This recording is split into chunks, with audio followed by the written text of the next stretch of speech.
সকল যুদ্ধই ছলনার উপর ভিত্তি করে গড়ে ওঠে না, এটি আমার কথা নয়। কথাটি চীনা যুদ্ধবিদ সুন তুজের।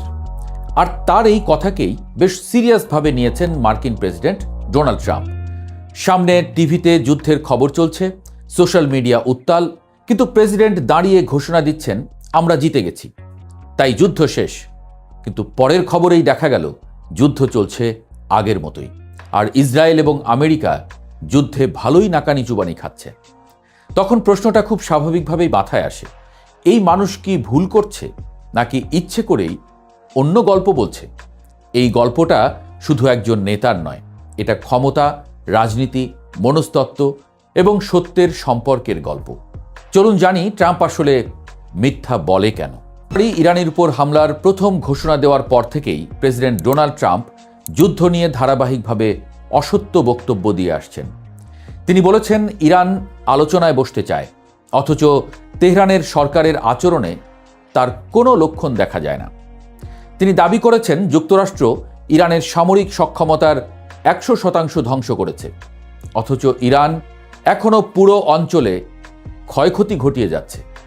তিনি বলেছেন যুদ্ধ প্রায় শেষ, একই সময়ে আবার বিশ্বজুড়ে অতিরিক্ত সেনা এবং সহায়তা আহ্বান করে চলেছেন। এই ডোনাল্ড ট্রাম্প বলেছিলেন আগের হামলায় ইরানের পারমাণবিক কর্মসূচি সম্পূর্ণ ধ্বংস হয়ে গেছে। আবার সেই একই কর্মসূচিকেই নতুন যুদ্ধের কারণ হিসেবে তুলে ধরেন। বাস্তবতা অবশ্য অন্য কথা বলছিল।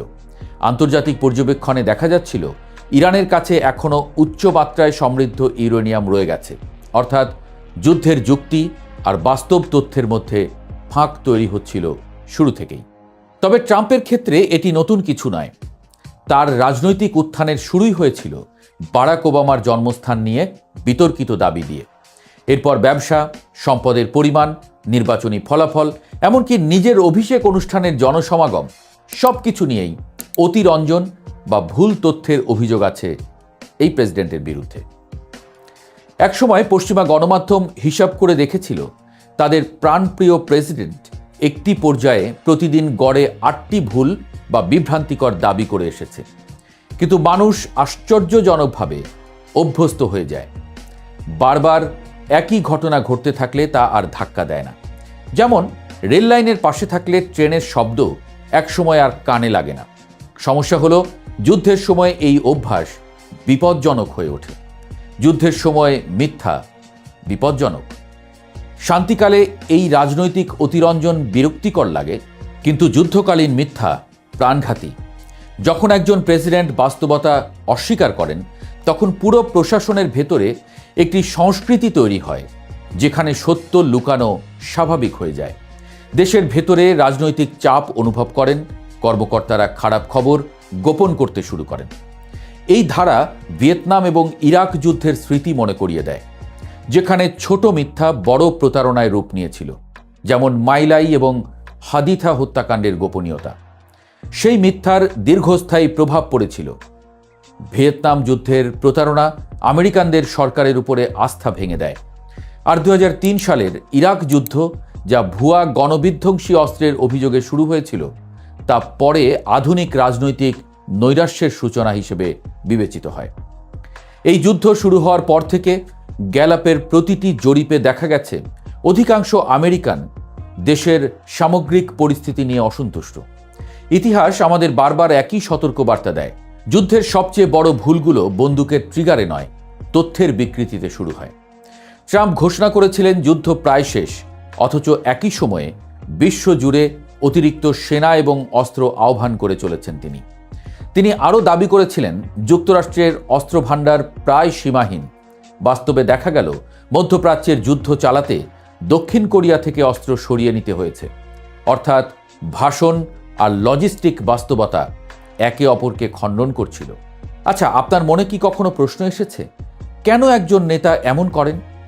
মনোবিজ্ঞানীরা এখানে একটি গুরুত্বপূর্ণ দিক তুলে ধরেন।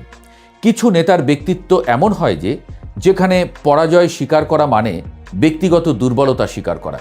ফলে বাস্তবতা বদলানো না গেলেও গল্প বদলে দেওয়া হয়।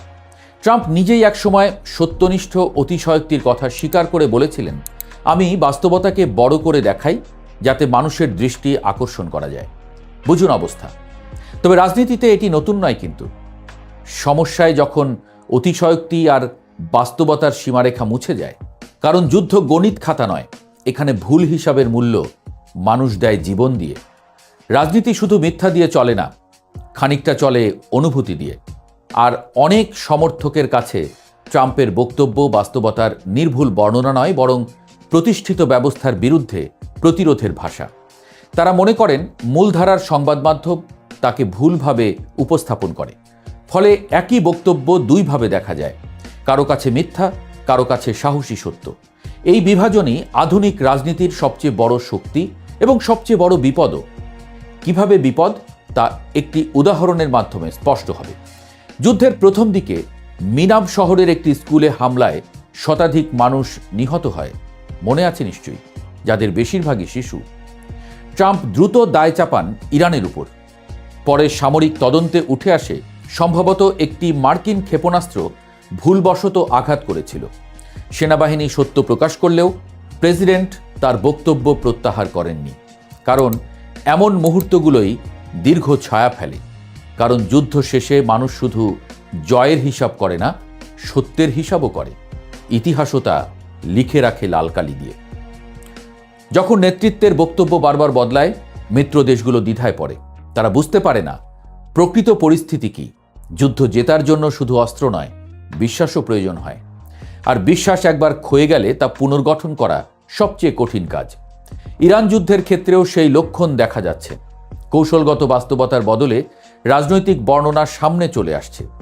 ট্রাম্পের মিত্ররা যে মুখ ফিরিয়ে নিয়েছে তার অন্যতম কারণগুলোর মধ্যে একটি হলো মিথ্যা। যুদ্ধ নিয়ে মিথ্যা বলা বিজয় অর্জনকেও কঠিন করে তোলে। যত বেশি অসত্য ছড়ানো হয়, তত কম বাস্তবতার মুখোমুখি হওয়ার বাধ্যবাধকতা অনুভূত হয়। পরে ইতিহাসে আমেরিকানরা বুঝেছে ইরাক ও ভিয়েতনামে নেতাদের সত্য এড়িয়ে যাওয়াই কৌশলগত ভুলের কারণ ছিল। একই ধারা আবার দেখা যাচ্ছে। যুদ্ধ শুরু করার আগে ট্রাম্প তার শীর্ষ সামরিক উপদেষ্টার সতর্কবার্তা উপেক্ষা করেছিলেন যে ইরান হরমুজ প্রণালী বন্ধ করে দিতে পারে। এখন বৈশ্বিক অর্থনীতি সেই অতিরিক্ত আত্মবিশ্বাসের ফল ভোগ করছে। লিন্ডন জনসন ভিয়েতনামের জন্য স্মরণীয়, জর্জ ডব্লিউ বুশ ইরাক যুদ্ধের জন্য। তারা দুজনই শেষ পর্যন্ত শিখেছিলেন যুদ্ধের সময় বলা মিথ্যা শেষ পর্যন্ত নেতাকেই তাড়া করে। কারণ যুদ্ধ শেষ হয় চুক্তিতে, আর বিশ্লেষকরা তখন খুঁটিয়ে দেখতে শুরু করে এই যুদ্ধের মূল কালপ্রিট কে। যুদ্ধ শুরু করা একজন নেতার সবচেয়ে গুরুতর সিদ্ধান্ত। এতে মানচিত্র বদলায়, মানুষ মরে, পরিবার ভেঙে যায়, প্রজন্মের স্মৃতি তৈরি হয়। যদি সেই সিদ্ধান্ত বাস্তবতার বদলে রাজনৈতিক গল্পের উপরে দাঁড়ায়, মিথ্যার উপরে দাঁড়ায়, তাহলে ক্ষতি শুধু যুদ্ধক্ষেত্রে সীমাবদ্ধ থাকে না, গণতন্ত্রের ভিতেও ফাটল ধরে আস্থায়। ট্রাম্প হয়তো স্বল্পমেয়াদী রাজনৈতিক লাভের আশায় যুদ্ধের গল্পকে নিজের মতো সাজাচ্ছেন, কিন্তু ইতিহাসের নিয়ম খুব নিষ্ঠুর। সত্য দেরিতে আসে, কিন্তু আসে নিশ্চিতভাবেই। প্রেসিডেন্টদের দায়িত্ব সৈনিক এবং তাদের পরিবারকে সত্য জানানো, কেন তাদের যুদ্ধ করতে বলা হচ্ছে। ইরান যুদ্ধ নিয়ে মিথ্যা বলে ট্রাম্প যে স্বল্পমেয়াদী লাভের আশা করছেন, তার মূল্য শেষ পর্যন্ত তার নিজের জন্য, আমেরিকার জন্য এবং পুরো বিশ্বের জন্য অনেক বেশি দামি হতে চলেছে।